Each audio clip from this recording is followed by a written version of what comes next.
Terus kalau menurut aku, kalau memang ada adegan di mana Eun-sung itu ngebuang diary itu, mendingan lebih baik jangan ketemu sama sekali. Karena untuk karakter Eun-sung yang dia aja cepet loh bisa merencanakan apa yang akan dia katakan ke Haen atau apa yang akan dia lakukan ke Haen cuma dengan beberapa hari. Dia harusnya lebih berhati-hati untuk membakar, apalagi dia tahu isinya. Itu kan curhatan hati Haen yang kalau ketemu sama Haen, it will automatically make her realize that he is wrong. Aku setuju. Kayak kalau kita tuh pengen diliatin bahwa aduh ternyata si diary itu kan itu kunci. Terus ketahuan duluan sama Eun-sung, ya udah mendingan itu naas aja. Iya. Kalaupun memang si diary itu akan menjadi penolong, jangan ada narasi itu tuh diketemukan Eun-sung. Misalkan karena kan Baekhyun waktu itu ketangkep dan dia yang dititipin si catatan itu kan sama Haen kan.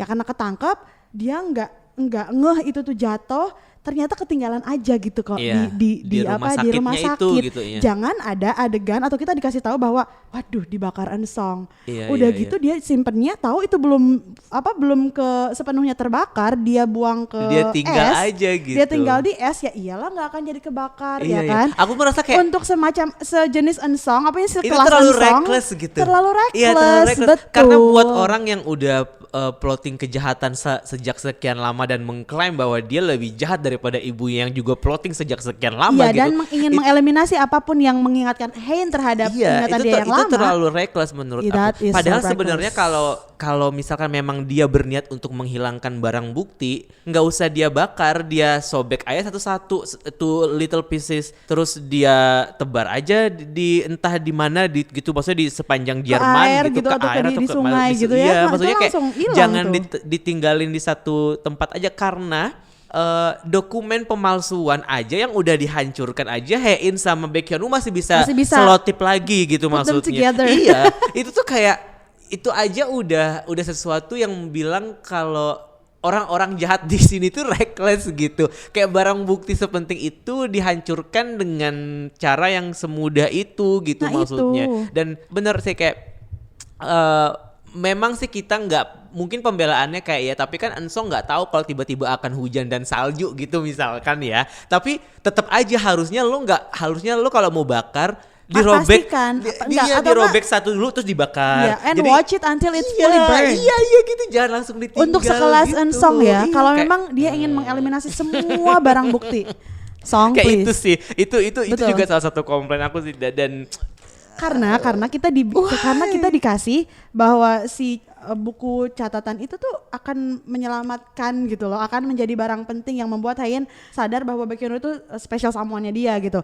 Nah, kalau dengan redaksi begitu, karena emang harus begitu, si buku catatan itu harus menjadi alat bantu si Haen, karena dari awal gak akan kentang banget kalau misalkan tiba-tiba dia dengan kan kita kembali ke scene di mana dia nitipin si buku catatan itu kan. It's so dramatic di mana I wrote everything here and you can read it but you cannot edit anything, ya kan? Boleh dibaca tapi tidak boleh diubah sama sekali. Ini akan membantuku gitu. Nah, kalau itu dibawa dari awal, of course di ujung harus ada perannya tuh si buku ya kan. Nah, karena harus begitu, ya janganlah ketemu Eun-sung. Karena kalau udah ketemu Eun-sung harusnya naas, harusnya done ya. Itu barang bukti besar gitu. So it's supposed to be, for me, buat aku lebih baik ketinggalan aja tuh, karena nggak ada orang yang tahu tentang catatan itu selain Baekhyun, sedangkan Baekhyun juga sedang mengalami kesulitan sendiri gitu. Iya, terus juga sebenarnya pada akhirnya juga peran buku itu hanya sebagai pendukung menurut aku, betul. Untuk aku tadi mau bilang gini, sebenarnya kalaupun misalkan buku itu enggak sampai ke Haen lagi pun, dia akan tetap ingat Baekhyun karena yang pertama dia udah bikin janjian di akuarium dan segala macam, muter video yang kayak gitu-gitu. Maksudnya kan dia sendiri sudah merencanakan usaha untuk mengingat kembali Hyun-woo kan, dan apa yang dia tulis di buku itu menurut aku eventually akan datang kalau misalkan dia udah ada di situasi yang kayak dia udah yakin lah kalau Baek Hyun Woo itu adalah orang yang paling dekat sama dia gitu. Jadi pun kalau misalkan dia tidak membaca lagi apa yang dia tulis di buku itu, tapi kemudian dia tahu siapa Baek Hyun Woo, sebenarnya nggak apa-apa gitu. Maksudnya kayak dia Baek Hyun Woo bisa ngejelasin semuanya yang ada di buku itu karena dia udah baca juga buku itu gitu. Betul, tapi dengan dia membaca buku itu secepat itu ya akan cepat juga terkonfirmasi, karena selama ini pun dia tidak 100% lupa kan sama Baek Hyun Woo. Dia tuh at least her heart is always with him. Makanya kata si sekretaris Nak, biasanya sih kalau orang yang jatuh cinta tuh selalu pengen dekat-dekat ya dengan orang yang dia cintai, atau the fact that she is following him itu berarti karena dia hatinya ke sana. Sedangkan ke Eun-sung dipegang sedikit juga kayak refleks dia adalah ingin melepaskan gitu. Betul. Tapi buku itu tuh menjadi kayak like it's a fast tools to actually confirm everything yang dia rasakan selama ini tuh. Ketidakbencian dia terhadap Baek Hyun Woo, despite all of the stories that Eun-sung told her, betul. Itu terkonfirmasi dengan cepat itu sih perannya mungkin ya. Walaupun nggak ketemu tuh si buku dibakar Eun-sung misalkan sampai turn into ashes, itu pun dia akan kembali. But then semuanya. When you think about how she wrote this story, setiap kali ada sesuatu yang dihilangkan, they will make it come back one way or another kan. Maksudnya kayak kalau misalkan pada akhirnya dibakar nih sama Eun-sung gitu, which harusnya memang dia melakukan itu sebagai Eun-sung gitu. Iya, tapi sebagai Eun-sung. Siapa yang tahu kalau ternyata ketika gue sedang menunggu Hae-in, gue sempat fotokopi kok. Sering banget kayak gitu. They always find a way, that's kan? true. Kayak waktu Bumo ngebuang iPad itu ke Hanggang aja, terus tiba-tiba enggak, itu iPad kopi sebenarnya. Mereka bisa melakukan itu gitu. Jadi sebenarnya itu kayak mereka bisa aja membuat plot seperti itu tanpa membuat Eun-sung jadi villain yang kentang gitu maksudnya. Tapi nggak tahu, mungkin kayak nggak tahu ya. Kenapa ya? Iya. Atau jangan sampai sih ketika dia ditembak tuh karena sama polisi-polisi karena kan keberatan kita adalah cara Eun-sung menyingkirkan barang bukti ini tuh terlalu receh gitu kan. Nggak tersingkir pula barang buktinya gitu kan. Sebenarnya kekecewaan kita kan di situ.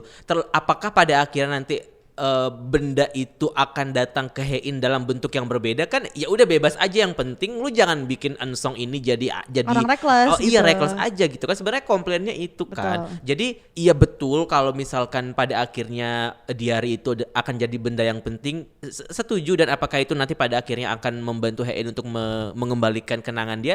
Betul, setuju. Tapi nggak usah bikin kenapa jadi kita ngebelain Eun-sung ya, cuman kayak agak kurang memuaskan aja karena bener yang kayak ketika mereka bisa menulis cerita yang oke untuk karakter protagonisnya, harusnya mereka juga melakukan yang sama untuk karakter antagonisnya. Paling enggak kita sebagai penonton itu bisa. Maksudnya kan kita nggak tahu apakah penonton mungkin ada di luar sana orang yang nonton ini, karena gue emang suka sama antagonis, karena gue suka sama backstory-nya Bumo dan Eun-sung, jadi I'm rooting for them instead of Baek Hyun Woo sama Hae-in misalnya. Kan ada aja penonton yang kayak gitu kan, dan mungkin mereka justru nonton ini bukan karena romcom atau chemistry Kim Ji Won sama ini ya bagus, tapi karena plot cerita si para villainnya ini menurut gue menarik gitu, misalkan bisa jadi, aja. Betul, iya. Jadi menurut gue wise juga kalau penulis harusnya juga menuliskan ending yang juga oke buat antagonisnya. Betul. Gitu. Jangan yang kayak lo cuman berat sebelah aja gitu ke yang penting Baek Hyun Woo sama Hong Hae-in bahagia aja deh, udah yang ini kalau kita kelari aja saya sampai sini, ini sampai sini aja gitu. Maksudku kayak betul. Dan adil terhadap para villain juga bukan berarti yang protagonis harus kalah atau si villain enggak gitu. Fair writing tuh maksudnya closure-nya mereka enggak dibikin kentang. Iya. Dan mereka tuh ada backstory-nya lengkap gitu, dan itu tidak dan perlu. mereka mendapatkan porsi yang paling enggak satisfying gitu untuk akhir sebuah cerita gitu. Maksudku tuh karena itu aja sih. Karena memang di sini juga semuanya diceritakan sampai akhir kan, sampai akhir hayat si protagonis gitu. Iya. Jadi kayak itu aja sih kayak komplainnya dari ending drama ini, walaupun kayak pada akhirnya di 2 episode terakhir mereka masih menyelipkan unsur komedi romantisnya itu yang masih ngelawak-ngelawaknya Hae-in sama Hyun Woo dan segala macam itu masih dimasuk-masukin kayak dengan vibe yang 5 episode pertama gitu kan maksudnya. Tapi ya kita udah tahu kalau kita expect sesuatu yang bakal menyelesaikan semua permasalahan itu gitu, dan itu yang kita emang alasan kita nonton ini kan paling itu kan. Kita pengen tahu gimana sih akhir ceritanya, tapi akhir cerita itu pun juga bukan cuman buat Baekhyun sama Hong Hae-in, lagi-lagi kayak buat si main villainnya juga gitu. Betul. Jadi itu sih agak sesuatu karena dari awal juga kita sudah dihadirkan si kedua penjahat ini tuh sepenting itu gitu di cerita ini, nggak cuma penjahat yang kayak Baek Eun-junya di Welcome to Sandari gitu loh. Bang Eun-ju. Iya, Bang Eun-ju. Ya kayak Bang Eun-ju kan. Itu beneran sampah sih, nggak jelas banget. Itu dia sudah nggak dikasih apa-apa, porsinya dikit, ya udahlah. Dia dilahirkan sebagai orang jahat aja udah gitu. Dia keluar dari kuping kayaknya. Nah itu dia gitu. langsung Bang Eun-ju gitu. Langsung Bang Eun-ju gitu. Ya itu maksudnya kayak nggak ada apa-apa. Nah jangan kayak gitu, karena dari awal Bumo udah penting banget gitu. Betul. Unsong juga itu sih, tapi again other than that it's an okay ending, tidak memberikan trauma terhadap Kak Ron itu yang penting ya kan. Jadi kan kita tuh pertanyaan dari awal adalah akankah sebuah series membuat Kak Ron sebenci Kak Ron ke 2521. Nah ini jawabannya adalah no, so good job this series. Well you don't disappoint Ron is nowhere, so tapi aku merasa kayak kalau next time akan ada genre serupa, aku mending nonton serial yang 8 episode mini series aja tapi terpuaskan dibandingkan dengan kayak aku harus ngikutin 16 episode kali 1,5 jam tapi pada akhirnya kayak I'm complaining about it like betul. gitu. Tapi Kak, like nothing can be planned when it comes to apakah kita akan jatuh cinta sama sebuah series atau enggak, kita aja nggak pernah berencana. Iya sih bener-bener. Episode ngedrakor itu untuk kayak dedicated kita harus episodes. Nonton dulu sih ya. Harus nonton dulu emang. Kayak at least kita, karena mini series pun juga kadang-kadang kan disappointing. Right, nggak semuanya ini 8 episode, genrenya berarti ini bagus. Enggak pernah kayak gitu. Bener. Nothing has ever happened like that. Jadi kita memang harus ya udah nonton dulu. Ikutin hati aja lah. Toh kalau menurut aku lebih gini, so disappointed or not, the fact that we prove it ourselves and it's our opinion. Iya. Ya kan tidak kayaknya aku nggak akan suka deh ujungnya karena anu kata orang tapi tidak kita nggak dibuktiin sendiri. Bener. And that would be bad. Iya, at least kita berharap seperti ini ketika kita nonton ya ternyata jadinya seperti ini ya tapi paling nggak kita membuktikannya sendiri. Betul, kita membuktikannya sendiri. Iya benar. Your favorite scene dari 4 episode terakhir atau 2 episode terakhir yang belum kita bahas dari tadi. Ya selain tension tadi, gimana Eun-song plotting apa yang dia akan lakukan terhadap Hae-in post the surgery itu aku lumayan suka closernya Dae. Iya. I think iya. Dan dia bener-bener menjadi sosok yang dewasa karena apa yang dia lalui gitu. Dan dia juga jadi masuk akal dengan bagaimana Suchol development karakternya Suchol gitu kan, dia nggak mau lagi bergantung sama orang tuanya kan, makanya dia milih tinggal di Yongduri. Terus ketika dia Dahye konfront ke dia kayak gue ngaku aja biar gue di penjara biar kelar gitu. Dan Suchol tuh nggak lagi jadi orang yang kayak kita punya orang dalam, nggak gitu. Jadi dia dibuat kayak oke, gue setuju dengan keputusan lo. Dia jadi sadar bahwa semua hal yang orang lakukan itu pasti ada konsekuensinya. Betul. Dan perkembangan karakter itu konsisten juga ke Dae gitu loh. Aku suka sih bagian. Dan itu benar-benar definisi itu. Cinta seseorang itu meluluhkan orang lain gitu, kayak ketika Dae memutuskan untuk akan kembali ke Suchol, dia bahkan mungkin nggak tahu nantinya Suchol akan kaya lagi atau enggak kan, tapi like she really comes back for him. Iya, like karena Suchol. Iya, betul. Dia memutuskan untuk tinggal di Yongduri juga dia ikut sama Suchol. Dia ya pokoknya ya Dae dan Suchol karakter developmentnya tuh neat ya. Terus kita bisa bilang bahwa itu rapi dan malah lebih bagus dia Dae walaupun enggak terlalu detail dijelasin, tapi ketika nonton sampai habis itu kayak aku bisa merasakan bahwa dia anak yatim piatu yang dimanipulasi oleh Bumoh gitu. Terus tapi sebenarnya keinginan dia untuk bisa punya teman, keinginan dia untuk bisa punya orang yang ditunggu, keinginan dia untuk punya ya badut kayak Suchol inilah gitu ya. Itu memang dia dapatkan dari awal, dari kecil betul. Gitu. Dan ketika dia dewasa pun, walaupun misalkan ada momen di mana dia merasa bahwa dia memang sedang berperan dalam kehancuran ini, tapi ketika dia pergi ke Amerika pun dia tetap merasakan bahwa efek Suchol itu tuh udah nempel sama dia sejak kecil gitu loh. Betul. Jadi akan mudah buat dia untuk mengkhianati Bumoh sebenarnya, dan itu terasa masuk akal aja buat Daye karena dia became that orang jahat ketika dia udah dewasa kan, tapi luka kanak-kanaknya itu sebenarnya ketika dia dewasa, ketika dia berpikir lagi, sebenarnya kalau gue mikir-mikir luka gue yang zaman dulu itu tuh udah diobatin loh sama Suchol sebenarnya. Jadi kenapa sekarang ketika gue dewasa gue malah mau menghancurkan orang ini, padahal sebenarnya dia adalah solusi dari semua permasalahan gue gitu. Dan menurut aku itu oke sih. Iya, walaupun dulu waktu kecil sebenarnya dia juga nggak tahu perasaan apa yang dia rasakan ke Suchol. Dia cuma pengen kayak gimana sih rasanya punya mainan, gimana sih rasanya punya teman yang bisa digangguin atau ditungguin sama orang, atau dikasih kue dan segala macam gitu kan. Iya, dan ketika dia mikirin tentang itu lagi dan dia memaknainya secara berbeda, dan dia akhirnya memutuskan oke, that's love probably. Iya. Itu bener. dewasa sih. Itu. Kedewasaan dia tuh terlihat banget di perjalanan kehidupan dia, at least selama ditampilkan di series di sini gitu. Jadi and then like dia tuh di ujung tuh dilihatkan seperti karena dia sudah memilih satu orang dan dia udah memilih orang yang akan dia percaya, ibaratnya Suchol, walaupun Suchol juga karakter yang clumsy kan, dia tidak bisa membela diri ya kan, unless for that one scene yang dia akhirnya bisa monjok. Dia tuh sebenarnya bukan sosok laki-laki yang tangguh kan, tapi dia sudah hati aku memilih Suchol, dan kalau udah memilih Suchol ya udah, I have nothing to lose. Aku suka kepribadian dia yang itu. Mau dibenci sama mertua, dia tetap aja di sana because I have Suchol. Iya kan? Terus mau di penjara, it's okay. Even karena my kid is there karena ada Suchol yang nunggu.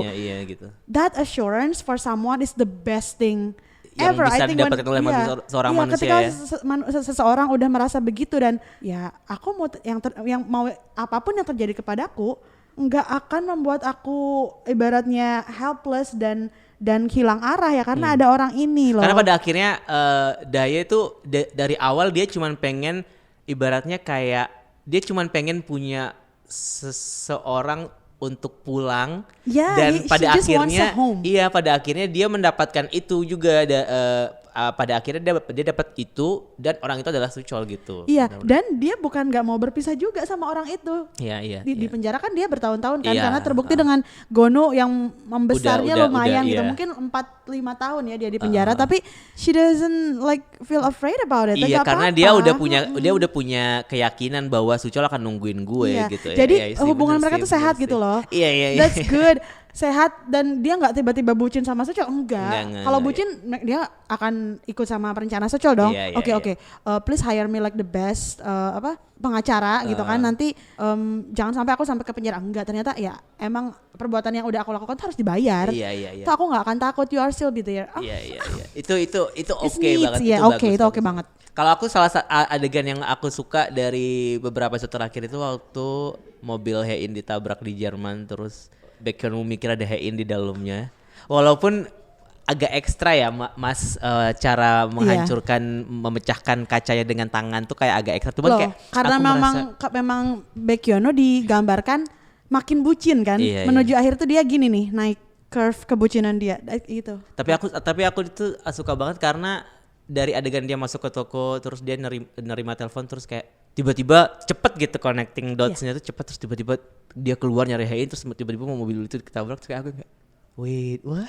Aku kayak gitu. Dan cara Hein menenangkan Baekhyun dia bener. Kayak aku kira kamu sudah mati. Bahkan di situ kan akhirnya Hein berubah pikiran, dia mau dioperasikan karena ternyata dia sadar bahwa kematian dia itu akan sangat membuat Baekhyun heartbroken, dan dia nggak mau Baekhyun heartbroken. Jadi kayak wah ini bagus sih gitu. I mean the amount of love that they have for each other is just Karena kan kayak sebelumnya kita dikasih lihat kayak pokoknya apapun yang terjadi gue nggak mau dioperasi. Yang ada di pikiran penonton itu adalah Hong Hae-in mikir, buat apa gue hidup kalau gue nggak inget sama lo gitu kan.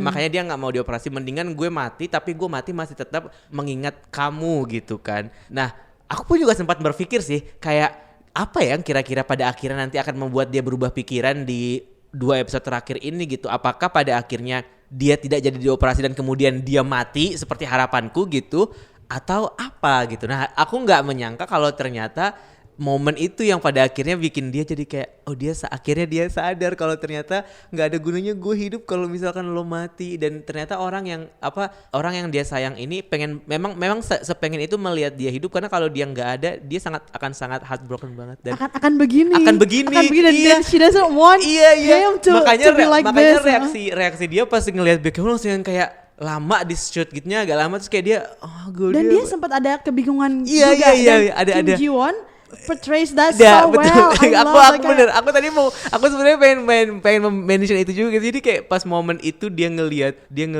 Baekhyun yang ngomong kayak aku kira kamu udah mati, terus dia kayak dia trembling, dia berlutut, dia jatuh ke bawah. Ting gitu. Oh ini ternyata maksud orang ini kenapa dia pengen banget gue dioperasi gitu. Oh segininya. Makna gue bagi orang ini. Iya kayak I don't want this person to feel that way because dan tapi tetap itu jadi masuk sama karakternya ini yang keras kepala gitu loh, maksudnya karena anjir gue sekeras kepala itu ya ternyata gitu. Dan selama ini kita selalu disajikan bahwa kita selalu dikasih tahu bahwa Hae-in itu she has to learn things the hard way. Iya. Nah ini tuh her hard way gitu bagi kakaknya dia. harus mati dulu dia baru bisa bergerak atau apa gitu kan. Betul. Kakeknya harus mati dulu dia baru bisa nyari ngapain gimana gitu. Iya, harus apa dulu baru keluarganya apa, harus gitu. Hancur dulu dia baru bisa balik lagi sama suaminya gitu kan. Iya benar. Nah di sini tuh itu momen favorit aku sih. It's well plotted, it's well written, dan itu juga salah satu kayak backfire juga kan, itu sebenarnya plot settingannya Eun-sung kan. Iya. Tapi Ibu Moh dong yang nabrakin mobil itu. Right. Ibu Moh. Iya. Itu backfire-nya ke Ibu Moh sih. Ke Ibu Moh betul. Tapi menjadi momen yang sangat berharga bagi kedua. Dan karena itu kayak life changing ya. Life changingnya mereka gitu. Maksudnya kayak Ibu Moh bisa merencanakan untuk membunuh Hae-in di Jerman, tapi pada akhirnya Hae-in gak jadi mati, dan bagus banget ternyata rencana Ibu Moh itu yang membuat dia akhirnya sadar dan mau untuk dioperasi menyelamatkan gitu. diri Akhirnya baru kita masuk ke fase yang plot selanjutnya yang kayak dia udah dioperasi dan setelah operasi, dan yang mana basically 1 jam ke belakang kita omongin tadi sih gitu. Maksud aku kayak itu sih yang momen yang ketika aku nonton jadi Eun-sung itu ini ya Kak, like he picks up the pieces apa yang udah ibunya lakukan, ternyata malah kesini nih arahnya. Malah tetap malah membuat Hae-in menjadi mau dioperasi gitu kan. Nah dia tuh berarti selama cuma 2 harian mungkin ya, atau sehari setengah Eun-sung itu kasihlah 4 hari lah. Oke, maksudnya gak seminggu lah ya. Ya enggak itu. Ya kan dia he learn things very fast gitu. Again, tapi nggak tahu sebenarnya kalau menurut aku itu cukup lama ya, karena kita memulai episode 14 itu musim gugur, terus kemudian di hari itu dibakar di musim dingin. Bisa sih. Jadi itu sebenarnya cukup lama sih periodenya. Jadi ketika Eun-sung juga berangkatnya tuh sebenarnya sebelum Hae-in semakin emosional kan. Dia hampir bareng kalau nggak salah. Iya. Sebenarnya berangkatnya. Itu 2 minggu lah. Iya, jadi itu makanya ketika aku tadi kan bilang kayak masa sih orang baru habis operasi besoknya dia langsung bisa pergi kerja gitu. Jadi kayak ya ini ralatnya lah pokoknya. Kayaknya mungkin bisa ada waktu saya musim berganti walaupun tetap sebenarnya sebulan 2 bulan pun ya untuk operasi otak gitu aku nggak tahu teknologi apa yang sekarang para dokter lakukan untuk mengoperasi otak. Karena kan nggak dibedah kan? Nggak dibedah kan? Itu kan cuma karena kalau saudara dari aku luar. dulu yang dibedah itu operasi otak tuh yang benar-benar membuat dia ya for at least half of a year tuh benar-benar adjusting tuh belajar jalan lagi, belajar how to eat, baca pun jadi lupa Kak. Cara menyatukan satu huruf ke huruf yang lain jadi susah. Nah, terus ada dulu komedian yang yang sama juga di bedah otak terus malah jadi lumpuh dan bukan hanya lupa tapi dia pun kemampuan berkomunikasi dan mengerti atau menerima sebuah informasi juga jadi lambat gitu, lebih berkurang lah. Tapi mungkin emang ini teknologinya ini advance banget sih. Iya, dan dari masa Hein depan tidak, bahkan rambutnya pun tidak nggak dicukur karena emang kan dari awal udah dibilang kayak nggak dibedah kok, ini cuman disinari aja gitu, di laser-laser dari luar aja gitu. Tapi paling nggak rontok dikit kayak rambutnya kayak tunjukkan ke kita kalau dia tuh abis dari operasi gitu. Kayak aku paling sebel kalau tadi adegan yang paling aku sebel adalah sekarang yang sebel ya. Setiap kali mereka tidur, mereka nggak pernah, besok paginya nggak pernah bangun muka bantal. Itu dari aku awal. sebel banget. Itu dari awal gak bisa, episode ya. Gak bisa. Bahkan mereka tidurnya berpelukan berdua gitu kayak nggak mungkin muka bantal. Betul. Karena Baek Hyun-woo dari awal tidurnya itu tuh bentuknya aneh. Nggak mungkin, nggak bisa, aku nggak bisa menerima itu. Betul. Nah, dalam hal tidur dan appearance mereka ketika kapanpun cantik itu emang the actual romcom yang memang biasanya dalam format begini ya mereka nggak akan jelek gitu loh. Mereka nggak pernah terlihat jelek. But at the same times kayak bikin series ini tuh mana gitu pijakannya in a way that kalau misalkan, karena untuk romcom kita kan sudah bilang berkali-kali bahwa ini tuh terlalu realistis, dia juga berdasarkan research dan segala macam. It's not just usual romcom, tapi at the same time mereka juga masih ngambil kayak hal-hal yang ada di romcom biasanya. Itu. The fact that they always look amazing. Mau abis operasi, mau abis bangun tidur atau mau abis lompatan juga tetap like they look amazing, like neat abis gitu ditabrak kan. juga masih ganteng. ganteng. Rambutnya tetap aja tuh nggak ngapa-ngapa. Tetap aja kayak Park Seo Joon ya. Itu sih, tapi benar-benar tapi itu ya itu tuh small details yang udah lama. Tapi di sini kita nggak iya gitu, betul sih. Ya. Tapi pada akhirnya kita nggak seterganggu itu kok gitu. Ya kan, nggak kayak Gyeongsong nggak seterganggu itu sih, benar-benar. Mungkin karena emang jelas ya kayak tadi yang kamu bilang kayak ya kan ini romcom gitu. Jadi kita udah tahu, jadi kayak kita nggak perlu komplain. Ini bukan thriller Gyeongsong gitu ya. Bukan tentang mad scientist yang nantinya bikin creature yang akan ngamuk gitu dan menyerang satu karakter yang karakternya tuh nggak bisa berubah. Okay, let's stop there. Okay, can we stop there? Yes. So penutup dari Queen of Tears kita udah bikin berapa episode? 6, 7? 7-ish. Jadi overall buat orang yang menemukan ini di Netflix dan kemudian nanya ke kamu, bagus nggak, aku harus nonton nggak ini? Kalau misalkan aku kan ditanya sama orang nih, menurut lo 25-21 bagus nggak? Bagus, tapi nonton sampai episode 10 aja. Aku pasti ngomongnya kayak gitu. Jangan nonton sampai habis karena 5 episode terakhirnya jelek. Aku selalu bilang kayak gitu. Walaupun sebenarnya ya kan lo harus nonton dulu untuk bisa menentukan itu bagus atau tidak kan. Nah kalau ada orang nanya kayak worth the time nggak nih nonton Queen of Tears? I will say yes, tapi aku nggak akan jelasin how much I liked it when I binge it atau selama itu ongoing. Aku nggak akan bilang, kan beda dong perasaannya ya kan. Perasaan kita nunggu, perasaan kita mengantisipasi apa yang akan terjadi ketika itu ongoing dan ketika orang nge-binge langsung tamat gitu. I will say yes, it's worth watching, but please really watch it and then it's up to you. Dan nanti balik lagi setelah kamu nonton kita bisa ngobrol lagi gitu ya. Itu juga aku juga barusan mau bilang itu kayak aku nggak akan memberikan bumbu-bumbu yang kayak bagus sih tapi aku nggak akan begitu. Ada tapi, betul. Bagus kok, nonton aja gitu. Nanti balik lagi tapi ya kalau udah nonton nanti balik lagi kita ngobrol lagi gitu, gimana pendapat lo? Emang bener kok. I mean we are being truthful. Ini okay for the whole series. Walaupun tensinya mungkin ada menurun atau enggak, we don't have to tell them that. Tapi itu memang cara sebuah series. Mereka harus secara teori harus meletakkan cliffhanger di setiap episode, harus ada naik turunnya di setiap episode gitu. Harus ada dinamikanya gitu. Karena kalau nggak kayak gitu ya nggak akan berhasil membuat kita untuk mau tahu selanjutnya kan. Betul. Jadi basicnya itu basic banget sih. Jadi bukan sesuatu yang kayak wah atau gimana gitu. Pokoknya kalau ditanya ya nonton aja, bagus kok, nonton aja. Nanti kalau udah selesai, it's worth watching, go watch it. If you want to have a conversation about it after that, sure. Nanti undang kita collab, kita akan bahas lagi di detail-detail kecil yang mungkin kayak menurut kita begini. Bisa. Boleh. Itu bisa diatur. Wah, nggak nyangka kita udah ngebahas ini sampai 16 episode dan kita bahas apa minggu depan? Kita bahas apa ya? Tunggu aja deh minggu depan. Betul.